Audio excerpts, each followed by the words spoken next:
Hey guys, सो ये video है quick tutorial है एक गिटहब का। सो गिटहब अगर आपको नहीं पता तो वो भी मैं बता ही देता हूँ जल्दी से। सो गिटहब बेसिकली आप ऐसा जान लीजिए कि एक ऐसा प्लेटफॉर्म है या वेबसाइट भी बोल सकते हैं। जैसे यहाँ पे गिटहब है, अगर मैं इसको ओपन कर लूँ github.com, आपको सिंपली इस पे जाना है। सो गिटहब सीखने अगर आप आए तो ऑब्वियसली आपको गिटहब पता होगा, नहीं पता होगा तो बता देता हूँ, क्विकली बता देता हूँ। सो गिटहब बेसिकली एक प्लेटफॉर्म है जहाँ पे हम लोग अपनी प्रोजेक्ट्स रिपोजिटरीज बना सकते हैं। वहाँ पे हम लोग क्या कर सकते हैं ना, अपनी टीम के साथ काम कर सकते हैं। जैसे अकेले भी कर सकते हैं, अपनी टीम के साथ भी कर सकते हैं। जैसे अगर 5 लोग हैं, ओके, 5 लोगों की मेरी टीम है, तो मुझे एक वेबसाइट बनाना है, बड़ा प्रोजेक्ट बनाना है, इस वजह से 5 लोग लग रहे हैं। तो मैं क्या करता हूँ, कामों को बाँट सकता हूँ। जैसे मैंने 2 लोग को दे दिया कि फ्रंट एंड का काम तुम्हें सँभालना है, 3 लोगों को दे दिया कि बैक एंड का काम तुम्हें सँभालना है। तुम सारे कोड्स वगैरह लिखो और इसी रिपॉजिटरी में सारे फाइल्स को अपलोड करो। तो वहाँ पे हम लोग क्या कर सकते हैं कि उसी रिपॉजिटरी में सब लोग काम करेंगे। वहाँ पे सारे फाइल्स एंड आप सारे कोड सब कुछ देख सकते हैं। सो यहाँ पे आप क्या कर सकते हैं कि अपने फाइल्स वगैरह, कोर्स वगैरह लाइक एक रिपोजिटरी में बना के सारे फाइल्स डाल सकते हैं। फिर उसका लिंक आप किसी को दे सकते हैं ताकि वो उसे डाउनलोड कर ले। तो और भी चीज़ें होती हैं, तो बेसिक रिपोजिटरी यही होता है। सो गिटहब के हेल्प से हम लोग ये कर सकते हैं, प्रोजेक्ट्स बना सकते हैं और भी काम कर सकते हैं। बाकी इसका गिट भी होता है। सो हो सकता है आपको गिट पता हो, उसमें हम लोग क्या कर सकते हैं कि उसका टर्मिनल की हेल्प से हम लोग ये सारे काम कर सकते हैं। गिटहब की हेल्प से हम लोग ये वेबसाइट, हमें एक लेआउट मिल जाता है, एक इंटरफेस मिल जाता है, जो कि हमारे लिए ज़्यादा ईजी होता है ये सब सारे काम करना। सो एक क्विक ट्यूटोरियल है, सो इसमें जो बेसिक और मेन सी चीज़ है पहले मैं वो बता देता हूँ। सो इस ट्यूटोरियल में मैं आपको रिपॉजिटरी के बारे में बताऊंगा, कमिट करना, पुल रिक्वेस्ट करना, ये सारी चीज़ें मैं इस वीडियो में आपको बता देता हूँ। ठीक है, तो आप जब गिटहब खोलेंगे तो आपको लॉगिन करना है, तो आपको ऐसा इंटरफेस दिखेगा। आपको यहाँ पे क्रिएट रिपॉजिटरी का ऑप्शन दिख रहा है, आपको इस पर क्लिक करना है। तो मैंने यहाँ पे क्रिएट रिपॉजिटरी पे क्लिक कर दिया। ओके, फिर यहाँ पे हमें क्या करना है, ये सारी इसकी डिटेल्स फिल करनी है, जो रिपॉजिटरी उसकी। सबसे पहले रिपॉजिटरी का नाम, तो इसका नाम है मायरैप रख देता हूँ, इससे मायरैप। इसका डिस्क्रिप्शन देखना है तो मैं डाल देता हूँ यहाँ पे कि this is my first repository. तो यहाँ पे मैं इसे ही ले लेता हूँ। ठीक है, यहाँ पे इसका डिस्क्रिप्शन डाल देना आपको रिपोजिटरी का। फिर उसे पब्लिक रखना है कि प्राइवेट रखना, वो चूज करना। फोन नाम मैं प्राइवेट रखूंगा क्योंकि मुझे आपको सिखाना है। पब्लिक आप रख सकते हैं जब आप किसी को लिंक्स देना चाहते हैं ऑल, तो आप इसको पब्लिक कर सकते हैं ताकि बाकी के लोग जो हैं वो भी देख सकें आपकी रिपोजिटरी। फोन नाम मैं प्राइवेट करूंगा। फिर यहाँ पे एक ऐड अ रीडमी फाइल होता है। रीडमी फाइल क्या होता है, ये एक फाइल ऑटो जनरेट हो जाता है जब आप अपने क्रिएट रिपोजिटरी करते हैं तब। इसमें क्या होता है, इसमें आप चीजें डाल सकते हैं, लाइक अपने जो रिपोजिटरी है उसकी इंफॉर्मेशन इसमें डाल सकते हैं। तो यहाँ पे फोन इसको मैं टिक कर देता हूँ। आप इसे अनटिक भी कर सकते हैं अगर आपको नहीं चाहिए वाली फाइल। फिर आपको क्रिएट रिपोजिटरी पे क्लिक करना है और आपकी रिपोजिटरी यहाँ पे क्रिएट हो जाएगी। ओके, सो ये क्रिएट हो रही है और यहाँ पे आपकी रिपोजिटरी क्रिएट हो जाएगी। आपको ऐसा इंटरफेस दिखेगा। यहाँ पे आप देख सकते हैं एक रीडमी फाइल पड़ी है। सो यहाँ पे ये मेरा मायरैप क्या है, ये मेरी रिपोजिटरी जो कि प्राइवेट है।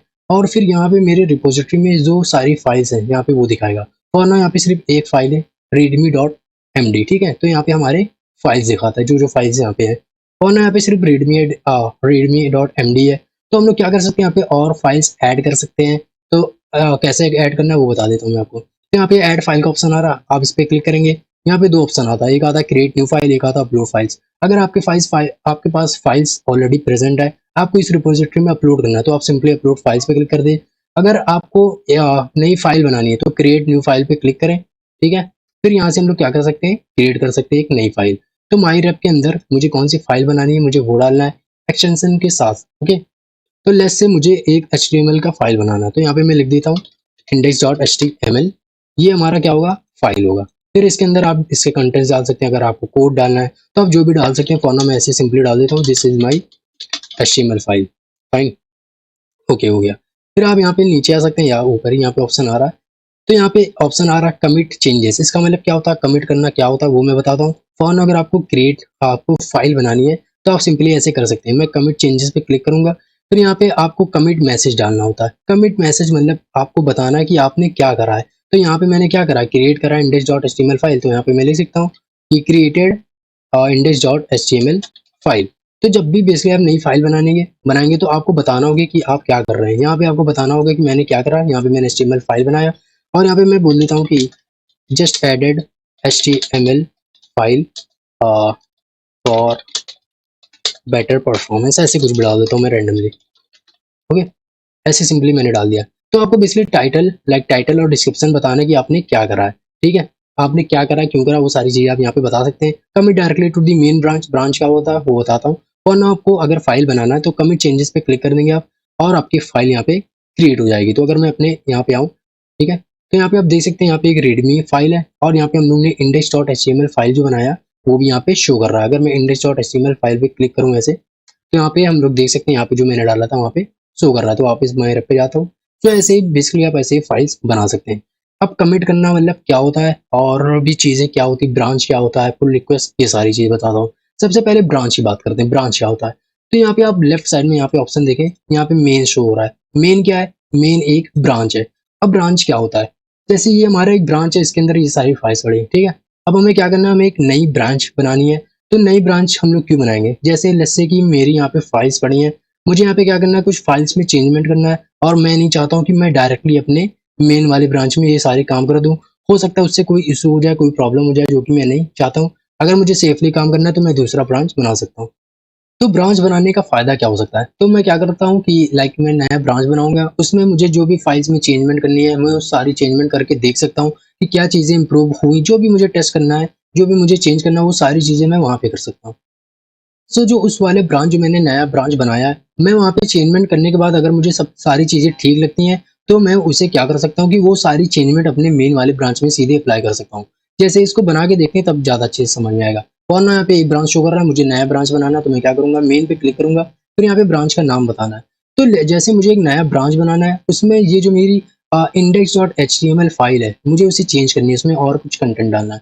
तो मैं उसके लिए क्या करूँगा, यहाँ पे एक बना देता हूँ, इंडेक्स एडिट नाम से एक ब्रांच बना दूंगा। तो आप कुछ भी नाम रख सकते हैं। फॉर नाउ मुझे लेट्स से कि इंडेक्स वाली एचटीएमएल जो फाइल है, मुझे इसमें चेंज करना है, तो उसे एडिट करना है, तो मैंने यहाँ पे इंडेक्स एडिट नाम से एक ब्रांच बना लिया। आपको नाम देना है यहाँ पे ब्रांच का, फिर क्रिएट ब्रांच पे क्लिक कर देंगे, इंडेक्स एडिट वाला, फिर आपका एक नया ब्रांच बन जाएगा। ओके, तो यहाँ पे आप देख सकते हैं, यहाँ पे अब मेन की जगह इंडेक्स एडिट वाला बता रहा है। ये मेन ब्रांच था, अगर मैं इस पर क्लिक करूँ, दिखा दूँ, ये मेरा मेन ब्रांच है जिसमें दोनों फाइल्स पड़े हैं, ठीक है। अगर मैं मेन पे क्लिक करके इंडेक्स एडिट वाले पे क्लिक करूँ, तो आप देख सकते हैं ये मेरा इंडेक्स एडिट वाला ब्रांच है, और इसमें भी ये दोनों फाइल्स मेरी पड़ी हैं। जो भी मेन ब्रांच में सारी फाइल्स पड़ी होंगी, वो सारी फाइल्स यहाँ पे भी शो होंगी। सो बेसिकली जब हम लोग नया ब्रांच बनाते हैं, तो सेम जो मेन वाला ब्रांच है उसका डुप्लीकेट हमारा यहाँ पे बन जाता है। अब इस डुप्लीकेट वाले में हमें जो भी चेंजमेंट करना है, वो सारी चीजें हम लोग कर सकते हैं, ठीक है, ताकि मेन वाले में कोई इश्यू ना हो। उससे मैं अगर उसमें डायरेक्टली चेंज कर दूं, तो हो सकता है उसमें कोई प्रॉब्लम हो जाए, जो कि मैं नहीं चाहता हूँ। मैं उसका डुप्लीकेट बना के जो भी काम करना है मैं वो करना चाहता हूँ, अगर मुझे ठीक लगेगा। सो ये सारी चीज़ें मैं मेन वाले में सेव कर दूंगा। यही होता है ब्रांच का काम, ठीक है। तो हम लोग ने एक नया ब्रांच बना लिया। अब मुझे क्या करना था ना, index.html फाइल है, इसमें मुझे कुछ चेंजमेंट करना था। तो मैं इस पर क्लिक करूंगा, इसमें मैंने क्लिक करा, ओके, फिर ये ओपन होगी। अब मुझे अगर इसे एडिट करना है, जिससे मुझे this is my HTML file को हटा के मुझे और कुछ करना है, तो मैं ये एडिट वाला जो ऑप्शन है इस पर क्लिक करूंगा, फिर मैं क्या कर सकता हूँ, इसे एडिट कर सकता हूँ। तो this is my HTML file था, ठीक है। अब मैं क्या करता हूँ, यहाँ पे एक नया चीज़ करता हूँ। तो यहाँ पे मैं क्या करूँगा, कमिट करूँगा। यहाँ पे मैं आपको कमिट बताऊँगा कि कमिट करना मतलब क्या होता है। तो यहाँ पे मैं एक मैसेज डाल देता हूँ, यहाँ पे कुछ एडिट करके बेसिकली एक टेक्स्ट डाल देता हूँ, I am committing in index.html file, ठीक है। मैंने यहाँ पे एक टेक्स्ट डाल दिया ये। तो जब कमिट चेंज पे क्लिक करेंगे, तो कमिट मतलब क्या होता है, कमिट मतलब बेसिकली ये होता है कि हम जो भी कुछ कर रहे हैं वो हमें बताना है। हम अगर यहाँ पे मैंने अपडेट करा है index.html फाइल को, तो मैं यहाँ पे बताऊंगा कि मैंने यहाँ पे क्या करा है, मैंने यहाँ पे अपडेटेड index.html फाइल। ये क्यों कर रहे हैं, ये हम लोग इसलिए कर रहे हैं कि जैसे अगर 4-5 लोग काम कर रहे हैं हमारे रिपोजिटरी में, तो उन्हें भी शो हो सके कि मैंने इस फाइल में क्या चेंजमेंट करा है, और मैंने क्या करा है, क्यों करा है, वो सारी चीजें हम लोग कमिट करके बता सकते हैं। तो यहाँ पे मैंने बोला जो मेरा कमिट का मैसेज है, मैंने बोला कि अपडेटेड index.html फाइल, मैंने यहाँ पे index.html फाइल को अपडेट करा है। यहाँ पे मैं देख सकता हूँ I have updated the index.html file for better performance, ऐसे डाल देता हूँ कुछ भी। यहाँ पे आपको डिस्क्रिप्शन बताने की आपने क्यों करा है, क्या करा है, ये सारी चीजें आप यहाँ पे बता सकते हैं। फिर यहाँ पे commit directly to the index edit branch, इस पे आपको क्लिक करना है, ठीक है। फिर कमिट चेंजेस जैसे ही आप करेंगे, जैसे ही आप ये फाइल चेंज हो जाएगी, जो आपने यहाँ पे करा है वो सारी चीजें यहाँ पे हो जाएंगी। तो अगर मैं वापस जाऊँ अपने रिपोजिटरी में, index.html को ओपन करूँ, तो यहाँ पे आप देख सकते हैं। तो ओके, तो this is my HTML file, क्या हमारा एडिट नहीं होता है। मैं वापस जाता हूँ अपने मायरप पे। तो एक second, your main branch is not protected for, नाम इसको हटाता हूँ। तो मैंने एडिट करा था बट ये हुआ नहीं, क्यों नहीं हुआ वो देखता हूँ मैं, क्यों नहीं हुआ, यहाँ पे शो नहीं कर रहा है।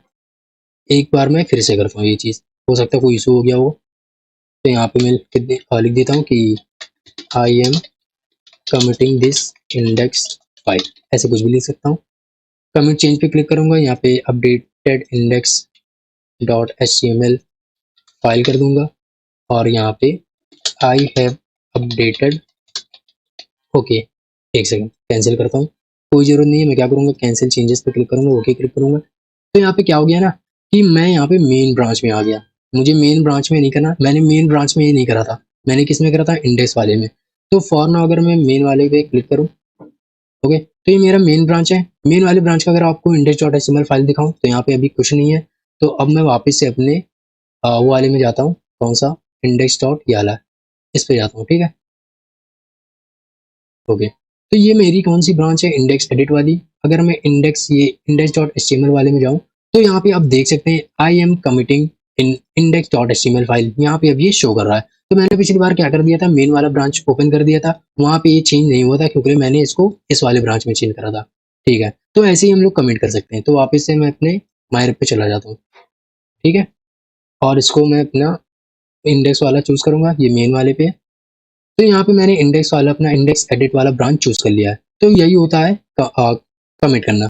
कमिट के बाद अब पुल रिक्वेस्ट बताना आपको कि पुल रिक्वेस्ट क्या होता है। तो फॉर्म अगर मैं पुल रिक्वेस्ट पे क्लिक करता हूँ, ठीक है, फिर यहाँ पे मैं न्यू पुल रिक्वेस्ट पे क्लिक करूंगा, ओके। तो पुल रिक्वेस्ट मतलब क्या होता है, जैसे हम लोग को जो भी चेंजमेंट करनी थी मैंने वो सारी चीजें कर दी। अब मैं क्या चाहता हूँ कि जो मैंने नई वाले ब्रांच में करा है चेंजमेंट, मैं चाहता हूँ वो सारी चेंजमेंट अब मेन वाले ब्रांच में मेरी हो जाए। अगर मैं ये चाहता हूँ तो मैं क्या कर सकता हूँ कि एक पुल रिक्वेस्ट मार सकता हूँ।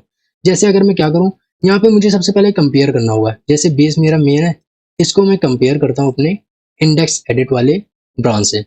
तो कंपेयर मतलब क्या हुआ, कंपेयर मतलब बताएगा मेन में क्या फाइल्स थी, उसमें क्या था, और फिर जो मेरी नई ब्रांच है मैं अगर उससे कंपेयर करूंगा तो हमें दिखाएगा कि मैंने क्या क्या चेंजमेंट करे हैं। जैसे मेन वाले ब्रांच में जो भी चीज़ें थी और इंडेक्स एडिट वाले में जो भी चीज़ें थी, उन सारी चीज़ों को दिखाएगा और कंपेयर करके बताएगा कि पहले वाले में क्या था और तुमने क्या क्या चेंजमेंट कर दिए इस वाले ब्रांच में। जैसे यहाँ पे जो ग्रीन वाला है, ग्रीन वाले में शो कर रहा है कि मैंने क्या क्या चेंजमेंट करे। जैसे मैंने ये चेंज करा था, इस वजह से ग्रीन शो कर रहा है कि मैंने ये वाली चेंजमेंट करा है अपने नई ब्रांच में, ठीक है। तो हम यहाँ पे इसको कंपेयर करके देख सकते हैं। तो एक बार ये करने के बाद हम लोग क्या कर सकते हैं, पुल रिक्वेस्ट को क्रिएट कर सकते हैं। तो क्रिएट पुल रिक्वेस्ट पे ऐसे क्लिक करना है, ठीक है। और यहाँ पे आप बेसिकली अब यहाँ पे आपको टाइटल और ये डाल सकते हैं जो भी आपने करा हो। जैसे मैंने यहाँ पे इंडेक्स वाले को एडिट करा था तो आप वो डाल सकते हैं, और भी चीज़ें जो भी आपने करी वो आप यहाँ पे टाइटल और डिस्क्रिप्शन इसका डाल सकते हैं। फिर उसके बाद आपको क्रिएट पुल रिक्वेस्ट पे क्लिक करना है, ठीक है। क्रिएट पुल रिक्वेस्ट पे मैंने क्लिक करा, फिर यहाँ पे आप चेकिंग फॉर एबिलिटी वगैरह आ रहा है, आपको नीचे आना है। अब क्या कर सकते हैं हम लोग, मर्ज कर सकते हैं। मर्ज मतलब क्या होता है, लाइक मिलाना। तो मैं क्या करूंगा, अपने मेन वाले ब्रांच में जो मेरा एडिट इंडेक्स एडिट वाला जो ब्रांच है मैं उसको मिला दूंगा अपने मेन वाले ब्रांच में। तो इंडेक्स जो ब्रांच था मेरा, इंडेक्स एडिट वाला ब्रांच था, उसमें जो भी फाइल्स में चेंजमेंट हुआ होगा या कुछ भी होगा वो सारी चीजें मेरी अब मेन में हो जाएंगी। कब हो जाएंगी, जब मैं मर्ज कर दूंगा पुल रिक्वेस्ट को। तो एक बार मैं मर्ज पुल रिक्वेस्ट पे क्लिक कर दूंगा, फिर यहाँ पे कंफर्म करना पड़ता है मर्ज को। तो यहाँ पे कंफर्म मर्ज पे क्लिक कर दूंगा और हमारी जो ब्रांचेस हैं वो मर्ज हो चुके हैं। अब मेरा मेन ब्रांच भी एडिट हो चुका है, तो मुझे इंडेक्स डॉट एडिट की जरूरत नहीं है। तो या तो मैं इसे डिलीट कर सकता हूँ या तो छोड़ सकता हूँ, आपकी मर्जी है। तो मुझे डिलीट कर देना क्योंकि इसका काम अब कोई नहीं है, मुझे इसमें टेस्टिंग करनी थी कुछ, मैंने कर लिया। अब मैं यहाँ पे डिलीट ब्रांच पे क्लिक कर दूंगा, ठीक है। तो हमारी जो ब्रांच थी वो अब डिलीट हो चुकी है, जो इंडेक्स एडिट वाली ब्रांच थी वो डिलीट हो चुकी है। तो अगर मैं मेन पे क्लिक करूँ तो यहाँ पे देख सकते हैं, यहाँ पे अब इंडेक्स एडिट वाली ब्रांच नहीं है, सिर्फ मेन वाली है। मैंने इंडेक्स डॉट एचटीएमएल को उसमें चेंज करा था, ब्रांच जो मेरी क्या था नाम था, इंडेक्स एडिट वाली ब्रांच था, उसमें मैंने इंडेक्स डॉट एचटीएमएल को चेंज करा था। अब यहाँ पे देखते हैं क्या यहाँ पे चेंज हुआ है। अगर मैं इसको ओपन करूँ तो अब देख सकते हैं कि यहाँ पे भी ये चेंज हो गया, क्योंकि हम लोगों ने क्या करा था कि उस वाले ब्रांच को इस वाले ब्रांच से मर्ज कर दिया था। इस वजह से जो भी चेंजमेंट उसमें थी अब ये इसमें भी हो चुकी हैं, ठीक है। तो यही सारी चीज़ें मैंने आपको बतानी थी, मैंने बता दिया। यही मेन और बेसिक चीज़ें थी, जो मेन चीज़ें थी मैंने आपको सब बता दिया। पुल रिक्वेस्ट कमिट करना, फाइल्स को एडिट करना, ऐड करना, ये सारी चीज़ें आपको बता दी। सो ये क्विक ट्यूटोरियल यहीं पे फिनिश होता है। बाकी और भी चीज़ें होती हैं यहाँ पे जो कि आप सीख सकते हैं। जो मेन सी चीज़ थी मैंने बता दिया। अगर आपको ये रिपोजिटरी डिलीट करनी है तो वो कैसे करते हैं वो भी बता देता हूँ। तो सेटिंग्स का ऑप्शन आ रहा है, आपको सेटिंग्स पे क्लिक करना है। सेटिंग्स पे क्लिक करने के बाद आपको सबसे नीचे आना है, यहाँ पे डिलीट दिस रिपोजिटरी का ऑप्शन आ रहा है। अगर आप इस पे क्लिक कर देंगे तो यहाँ पे I want to delete this repository, फिर यहाँ पे कंफर्मेशन आपको बताना है, फिर यहाँ पे जो टाइप करने को बोल रहा है वो टाइप करना है। तो यहाँ पे मैं टाइप कर देता हूँ जो भी बोल रहा है, ठीक है, कंफर्मेशन के लिए। इतना टाइप करने के बाद आपको क्या करना है, डिलीट दिस रिपोजिटरी पे क्लिक करना है। और क्या होगा कि आपकी रिपोजिटरी डिलीट हो जाएगी। कब, जब आप अपने गिटहब का पासवर्ड यहाँ पे डालेंगे, कंफर्म करेंगे, और आपकी जो रिपोजिटरी है वो डिलीट हो जाएगी। सो यही सारी क्विक ट्यूटोरियल था। मैंने आपको यहाँ पे बहुत सारी चीज़ें बता दी हैं, मेन सी चीज़ें बता दी हैं, and I hope you like this tutorial. So अगर आपको वीडियो अच्छी लगी so kindly like this video and subscribe the channel. So that's it, मिलते हैं नेक्स्ट वीडियो में।